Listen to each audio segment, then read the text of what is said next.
आइए देखिए, सुनिए और समझिए अध्यात्म विज्ञान, नई दृष्टि, नई खोज।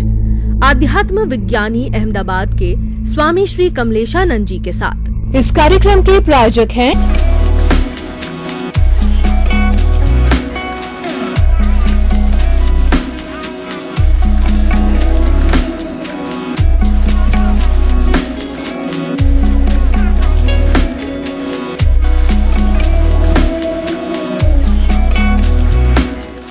भाई और बहनों, दर्शकगण, श्रोतागण, मातृशक्ति को नमन। हमारा जो हमारा केवल दर्शन का जो लेवल है 0 डिग्री से 360 डिग्री का है, तो हमको ये अनुभव हो रहा है कि वो लेवल धीरे धीरे धीरे धीरे जो थर्मामीटर में, बैरोमीटर में पारे की तरह ऊपर बढ़ रहा है, वो इस बात का परिचायक है कि स्वामी जी द्वारा दिया गया सिद्धांत, सनातन सत्य, जो कुदरत रत्न और कुदरत के कानून पर जो है वो आधारित है, और वो हमें इस सनातन सत्य के माध्यम से शाश्वत सुख देना चाहते हैं। हमको अनुभूति हो रही है। अनुभूति इस बात का परिचायक है, हमारे बीच शांति पैदा हो रही है। कौन सी? स्थायी शांति, टेम्परेरी नहीं, परम शांति बोलते हैं अध्यात्म विज्ञान वाले। वो हमको महसूस हो रही है। इसका अर्थ ये है कि हमारी ये अध्यात्म की डिग्री बढ़ रही है। उसके लिए हमारे स्वामी जी की हम आप सभी के प्रति कृतज्ञता, धन्यवाद ज्ञापित करते हैं। स्वामी जी का स्टूडियो में अभिनंदन, सत्कार करते हैं, नमन करते हैं, प्रणाम करते हैं। जय सच्चिदानंद।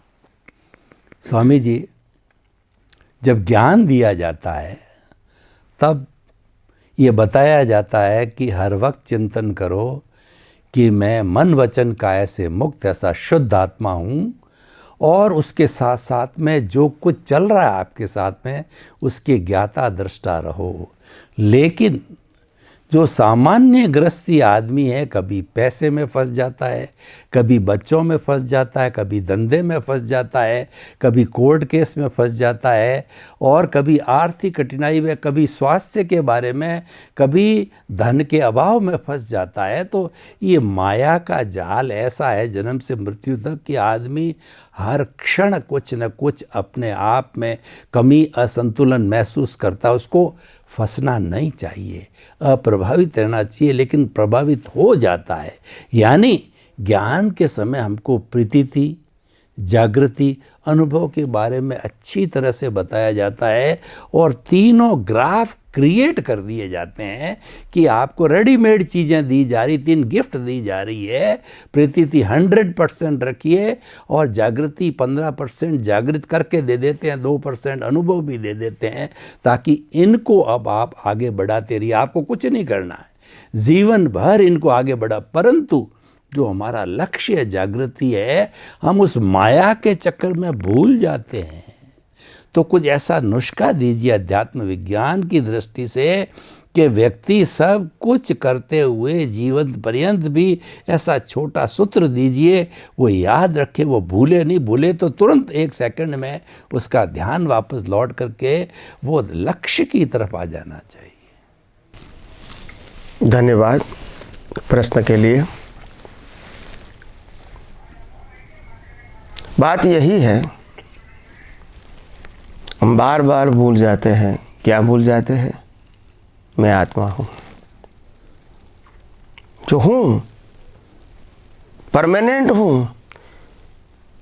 ये शरीर नहीं था तब भी मैं था, और ये शरीर नहीं होगा तब भी मैं होगा, और आज भी है। मगर हम भूल जाते हैं कि मैं आत्मा हूँ। तो इसके लिए क्या कोई मेहनत तो करनी है नहीं। अगर मैं शरीर हूं ऐसा मानेंगे, क्या मेहनत करनी है आपको? कोई नहीं।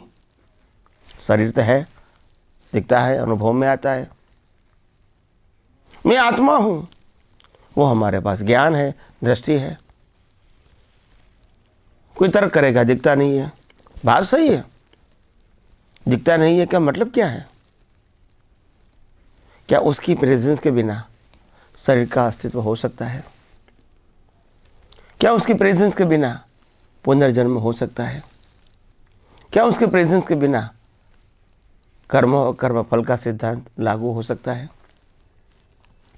उनकी प्रेजेंस के बिना क्या आप मन वचन काया एक्टिव फॉर्म में रख सकते हैं? नहीं रख सकते। ये सब कुछ है वो आत्मा की वजह से है।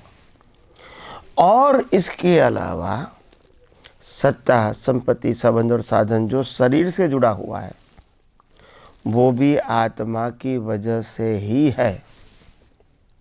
और जैसे आत्मा निकल गया शरीर तो रहेगा, सत्ता, संपत्ति, संबंध और साधन सब समाप्त हो जाएंगे। यानी हमको आत्मा की वैल्यू जो है पहले समझनी पड़ेगी। और आत्मा ही सेंटर पॉइंट है, आत्मा ही एक है, जो मैंने पहले बताया था। बाकी सब जीरो है, आएगा जाएगा, उत्पत्ति और नाश। तो कहने का मतलब ये है ऐसा तो होगा ही। हमको अपनी वैल्यू करनी है कि हमको सेंटर पॉइंट में शरीर रखना है या आत्मा रखना है, भगवान रखना है या शुद्धात्मा रखना है, क्या रखना है सेंटर में। तो वो याद करने की जरूरत नहीं है, लक्ष्य में रखने की मैं बात करता हूँ। मैं देखने की बात नहीं करता हूँ, लक्ष्य में रखने की बात करता हूँ। जब हम शादी करते हैं तो हमको मालूम होता है 24 आवर्स नौकरी करे, बिजनेस करे, घर पे अंदर रहे, घर के बाहर जाए, हमको मालूम है कि ये मेरी वाइफ है। बोलने की ज़रूरत नहीं है, कंठस्थ करने की ज़रूरत नहीं है, याद करने तक की ज़रूरत नहीं है, क्योंकि दृष्टि में बैठ गया। तो दृष्टि सेट करने तक ही मेहनत है, बाकी तो दृष्टि ऑटो मोड काम करेगी। तो हमको मैं शुद्धात्मा हूँ वो चौगरदम से समझना पड़ेगा। वो जहाँ तक सही तरह नहीं समझोगे वहाँ तक आपको मालूम नहीं होगा कि मैं वास्तव में आत्मा हूँ। ये शब्द ज्ञान की बात नहीं है,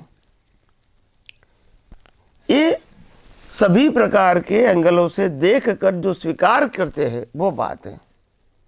with maturity, not with blindly, on not with scripturally, या नॉ कुछ किसी ने कहा है और मैंने मान लिया। मैंने सोच समझ के स्वीकार किया कि मैं आत्मा ही हूँ, मैं शरीर नहीं हूँ, मैं मन वचन काया नहीं हूँ, मैं मन वचन काया को चलाने वाला नहीं हूँ। और जो मन वचन काया भुगतान करते हैं वो भुगतान करने वाला भी मैं नहीं हूँ। मैं जन्म मरण वाला नहीं हूँ, मैं सुख दुख की अनुभूति करने वाला नहीं हूँ, मैं विनाशी नहीं हूँ। ये हमको मालूम है, मगर मालूम करना पड़ेगा with understanding, logically, not blindly. मेरा कहने का मतलब ये है, हम ये चीज़ें आसानी से क्यों भूल जाते हैं?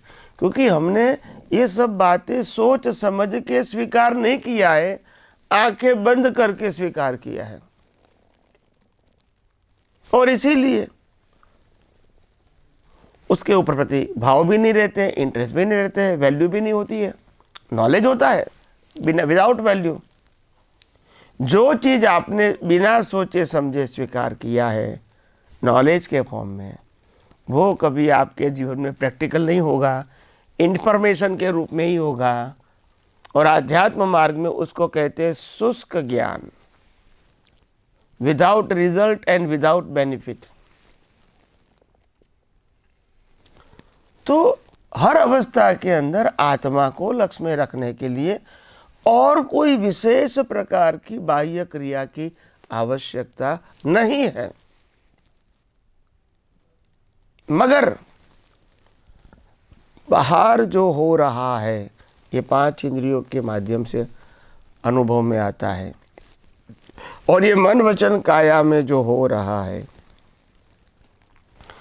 अगर इसको कुदरती रचना के रूप में देखते जाओगे, समझते जाओगे, अनुभव करते जाओगे, आप खुद ही निर्विकल्पी बन जाओगे। क्योंकि आप इसे अलिप्त रहते हैं, क्योंकि वो आप नहीं है, आपकी क्वालिटी नहीं है, आपका एग्जिस्टेंस नहीं है, आपका स्वभाव नहीं है, आपकी भुगतान नहीं है, आपका कंट्रोल नहीं है, आप खुद नहीं हैं। जैसे जैसे विज्ञान समझ में आएगा कि ये कुदरती रचना ही है, जन्म से मौत तक मन वचन काया की हर अवस्था कुदरती रचना है। और ये दुनिया दिखती है वो भी कुदरती रचना है, ब्रह्मांड दिखता है वो भी कुदरती रचना है। तो इसीलिए बातें समझना तो बहुत डिफिकल्ट नहीं है, मगर इसको प्रयोग के रूप में रखना, जागृति के रूप में रखना, इसकी वैल्यू और इंटरेस्ट करना, ये तो हमारे हाथ में है। इसीलिए अपने जीवन के अंदर सब कुछ होते हुए भी हम एक यानी आत्मा की वैल्यू कभी कम नहीं करेंगे। और ज़ीरो की वैल्यू तो ज़ीरो है ही, वैसे भी तो हमारा नहीं है, तो इसमें कोई त्याग की बात भी नहीं मैं करता हूँ। सिर्फ ज़ीरो की वैल्यू ज़ीरो समझो, वो भी दृष्टि से, और आत्मा की वैल्यू एक का मतलब इनफाइनाइट समझो, वो भी दृष्टि से। और इसीलिए कोई त्याग करना है, छोड़ना है, बदलना है, परिवर्तन करना है, वो तो सब्जेक्ट नहीं रहेगा। तो आइए हम सब यही आध्यात्म विज्ञान को और गौर से और ब्रॉड विजन से समझने की कोशिश करें, अनुभव करने की कोशिश करें, और अपनी दृष्टि को परिपक्व बना के आध्यात्म के मार्ग में और आगे बढ़ें। यही मेरी शुभकामना। स्वामी जी आपका बहुत बहुत धन्यवाद। प्रीति, लक्ष्य, जागृति और अनुभव में से जो जागृति और लक्ष्य है उसको बहुत सुंदर तरीके से बताया, और उसका मूल आपने सूत्र ये दिया कि हमारा इंटरेस्ट और वैल्यू किस में है, हम किसके पीछे भागते हैं। जो इंटरेस्ट और वैल्यू रहेगी तो निश्चित तौर से वो हमारे केंद्र में रहेगा। जब इंटरेस्ट और वैल्यू है तो हमारे केंद्र के अंदर शुद्ध आत्मा रहता है या मन वचन काया रूपी शरीर रहता है। तो उसके लिए हमको समझना पड़ेगा कि मन वचन काया तथा उससे जुड़ी हुई हर अवस्था मात्र कुदरती रचना हम देखते रहेंगे तो निश्चित तौर से हम निर्विकल्पी बन जाएंगे। और जब हम निर्विकल्पी बन जाएंगे तो नेचुरली कोई न कोई सेंटर में रहेगा। निर्विकल्पी वाला जो गुण है वो आत्मा का है, वो ऑटोमेटिकली सेंटर में आएगा। कुल मिलाकर के आत्मा को सेंटर में रखना है, क्यों आत्मा वन है, शरीर के सब अवस्थाएं जीरो है, तो जीरो की वैल्यू वन के पीछे है, वन की वैल्यू जीरो के पीछे नहीं है। तो इसीलिए हम सेंटर में आत्मा को रखें, हर वक्त इसका चिंतन करें। और वो कब रहेगी, जब कुदरती रचना को समझेंगे। दोनों बातें बताई। आपका बहुत बहुत धन्यवाद स्वामी जी, आपके प्रति कृतज्ञता, नमन, प्रणाम, जय सच्चिदानंद। स्वामी जी, अब ये ज्ञान लेने का ही टॉपिक चल रहा है, तो जब ज्ञान दिया जाता है तो शुद्धिकरण के लिए आलोचना, प्रतिक्रमण, प्रत्याख्यान की परिभाषा दी जाती है, और जैन धर्म में इसकी बहुत लंबी चर्चा है। और उसके बाद में सामायिक भी कराई जाती है अपने दोषों को देखने का। तो सामायिक को कैसे करें, सामायिक के बारे में अध्यात्म विज्ञान क्या कहता है, और दूसरा शुद्धिकरण का जो मंत्र है, आलोचना, प्रतिक्रमण, प्रत्याख्यान है, उसके बारे में हमारा अध्यात्म विज्ञान क्या कहता है, वह कैसे किया जाना चाहिए, ये भी कृपया थोड़ा अध्यात्म विज्ञान की दृष्टि से थोड़ा खोल करके बताइए, ताकि ये दोनों जो दिशाएं है, दोनों जो ध्रुव है, उसके बीच में समन्वय हो सके। धन्यवाद प्रश्न के लिए। आध्यात्म विज्ञान के अंदर बिल्कुल साफ है, हम जिस प्रकार से प्रकृति को देखने का, जानने का, प्रकृति की अवस्थाओं को जानने का, समझने का जो प्रयास करते हैं, यानी प्रकृति का एनालिसिस करते हैं, जो हो चुकी है, बन चुकी है अवस्था के रूप में, उसका एनालिसिस करते हैं, या तो लाइव प्रकृति का एनालिसिस करते हैं। तो इसको सामायिक कहते हैं, लौकिक भाषा में कहो या धार्मिक भाषा में कहो। और प्रतिक्रमण का मतलब होता है क्षमापना, अपने मन वचन काया से जो हो गलती हो गई है उनके लिए। आलोचना, प्रतिक्रमण, प्रत्याख्यान का मतलब होता है गलती को स्वीकार करो, वो आलोचना है। जो स्वीकार किया उसके लिए माफ़ी मांगो, वो प्रतिक्रमण है। और बार बार ऐसी गलती न करने का निश्चय करो, वो प्रत्याख्यान है। तो आलोचना, प्रतिक्रमण, प्रत्याख्यान जो महावीर का मार्ग है, जैनिज्म में बताया गया है वो तो है, मगर ये जो पुरुषार्थ है, ये प्रक्रिया है, वो तो प्रकृति के साथ जुड़ी है। आत्मा ने तो कोई गलती किया नहीं है। हमको तो अनुभव आत्मा का करना है, प्रकृति से तो मुक्त रहना है।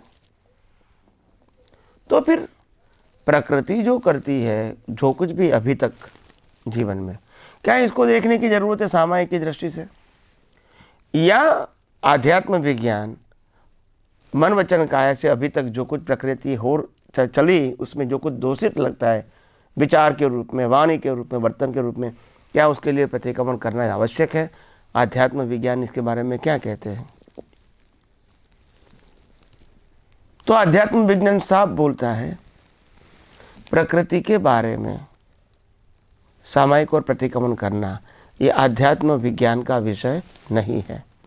आध्यात्म विज्ञान का विषय प्रकृति से ही मुक्त रहना बाय ऑल एंगल्स। एक एंगल नहीं, बाय ऑल एंगल्स।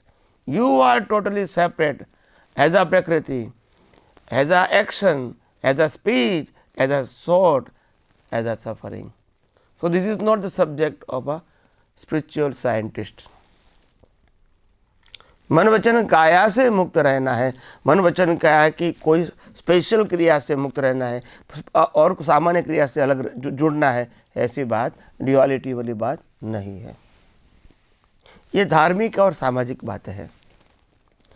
आध्यात्म के अंदर सामायिक प्रतिक्रमण का मीनिंग क्या है? आध्यात्म के अंदर प्रकृति गलती करेगी, प्रकृति माफ़ी मांगेगी। आध्यात्म विज्ञान को कोई तकलीफ नहीं है। प्रकृति को लगता है कि मेरे शरीर में बहुत सारे प्रॉब्लम्स है, पजल्स है, फिजिकली, मेंटली, इकोनॉमिकली, और मैं कंफ्यूज होता हूँ, तो लो शांति से आंखें बंद करके उसका एनालिसिस करूँ। आध्यात्म विज्ञान को कोई तकलीफ नहीं है, मगर इसको पुरुषार्थ मानना यह आध्यात्म विज्ञान का सब्जेक्ट नहीं है। ये कुदरती रचना है और उदय कर्म का भाग है, हिस्सा है। प्रकृति ने गलती किया, प्रकृति माफी मांगती है, वो भी उदय कर्म। नहीं मांगेंगी, वो भी उदय कर्म। प्रकृति जब कंफ्यूज हो जाती है तो प्रकृति का एनालिसिस करती है कि बार बार क्यों ऐसा होता है, किसी के प्रति राग, किसी के प्रति द्वेष क्यों होता है, लाओ मैं एनालिसिस करूं। तो ये प्रकृति का सब्जेक्ट है, ये पुरुषार्थ का सब्जेक्ट नहीं है। प्रकृति अपने लिए करती है। अगर मेरे को बहुत टेंशन हो जाता है तो मेरे को घर में किसी के साथ बोलना पसंद नहीं है, टीवी देखना पसंद नहीं है, सुनना पसंद नहीं है, तो मैं आंखें बंद करके बैठ जाऊंगा एकदम शांति से। लोग कहेंगे ये ध्यान करता है, ये पुरुषार्थ है? ये तो मन वचन काया की मेडिसिन है। हमने अभी तक जितनी बात किया वो मन वचन काया की मेडिसिन है। मेडिसिन को पुरुषार्थ कैसे कहेंगे? अगर प्रकृति को बुखार आया और प्रकृति ने मेडिसिन लिया तो क्या इसको आप पुरुषार्थ कहोगे? और वो भी आत्मा का पुरुषार्थ कहोगे? मतलब ही क्या है भाई? प्रकृति ने गलती किया तो माफी मांगते हैं, उसमें आत्मा कहाँ बीच में आया? अगर नहीं भी मांगते तो भी आत्मा बीच में नहीं आया। ये प्रकृति का पूरा सब्जेक्ट है। और मन वचन काया की अवस्था मात्र कुदरती रचना है, वो आध्यात्म विज्ञान मानता है। और इसीलिए आपने किया, आपने नहीं किया, ये दोनों सब्जेक्ट आध्यात्म विज्ञान में नहीं है। किया वो भी नहीं है, नहीं किया वो भी नहीं है, क्योंकि कुदरती रचना में के अंदर आपके पास चॉइस ही नहीं है, ये करो या ना करो। मगर हाँ, आध्यात्म विज्ञान को में कोई भी क्रिया मन वचन काया से होती है, अतिक्रमण कहो, प्रतिक्रमण कहो, सामायिक कहो, इससे कोई मतलब नहीं, वो कुदरती रचना है। That's it. आध्यात्म विज्ञान में प्रतिक्रमण किसको कहेंगे, सामायिक किसको कहेंगे? क्या जरूरी है? हाँ, जरूरी है। आध्यात्म विज्ञान में सामायिक का मतलब होता है कुदरत, कुदरती कानून और कुदरती रचना को समझने की कोशिश करो और आत्मा को समझने की कोशिश करो, ये सामायिक है। और आध्यात्म विज्ञान का प्रतिक्रमण का मतलब होता है मैं कोई भी अवस्था में शुद्धात्मा का लक्ष्य चूक गया और अवस्था को कुदरती रचना के रूप में नहीं देखा, उसका प्रतिक्रमण कर सकते हैं। मन वचन काया की अवस्था को देखना और उनकी गलती की माफ़ी मांगना, ये प्रतिक्रमण सामायिक पुरुषार्थ ये आध्यात्म विज्ञान में नहीं होता है। आध्यात्म विज्ञान का पुरुषार्थ है मैं हर समय शुद्धात्मा में रहूं और अवस्थाओं को कुदरती रचना के रूप में देखूं। अगर वो नहीं देख पाता हूँ तो इसका प्रतिक्रमण करो। और सामायिक का मतलब होता है कुदरत, कुदरती कानून और कुदरती रचना का एनालिसिस करो और शुद्धात्मा कैसे काम करता है जन्म से मौत तक, उसका एनालिसिस करो, तो वो सामायिक हो गया। तो आध्यात्म विज्ञान में सामायिक और प्रतिक्रमण, ये कुदरती रचना, कुदरती कानून और आत्मा के साथ जुड़ा हुआ है, मन वचन काया के साथ नहीं जुड़ा है। तो इसीलिए मैंने कहा आपको कि अगर हमको आध्यात्म विज्ञान में आगे बढ़ना है तो ये सनातन सत्य को समझना ही पड़ेगा, आज नहीं तो कल। राम कृष्ण महावीर भी यही सनातन सत्य जो कुदरती कानून के ऊपर आधारित है, उसको समझने के बाद, अनुभव होने के बाद ही वितराग बने हैं। उससे पहले कोई भी व्यक्ति वितराग नहीं बन सकती है। सभी केवलियों को भी यही कुदरती कानून और कुदरती रचना को समझना ही पड़ता है और आत्मा को भी लक्ष्य में रखना पड़ता है। उसके अलावा और कोई मुक्ति का रास्ता नहीं है। तो मैं समझता हूँ आप सब लोगों को जिस प्रकार से मैंने ये आध्यात्म विज्ञान को अलग अलग तरीके से, अलग अलग प्रश्नों के रूप में, अलग अलग एग्जाम्पल दे के, अलग अलग परिभाषा व्याख्याएँ दे के मैंने जो समझाने की कोशिश किया है, मैं समझता हूँ आप सबके लिए और आप सबके जीवन को आगे बढ़ाने के लिए, सोचने के लिए, समझने के लिए, अनुभव करने के लिए ये बहुत बड़ी बात है आपके लिए। और आपको ये बातें सुनने को मिलता है, ये आप सबका ये सद्भाग्य है। हालांकि कलयुग के अंदर ऐसी बातें नहीं होती है, धर्म और सामाजिक बातें ही होती है। धर्म और सामाजिक बातों से ऊपर की बात जो कुदरती कानून के ऊपर होती है, ऐसी बातें नहीं होती है, क्योंकि ये बातें अनुभवी पुरुष ही कर सकते हैं।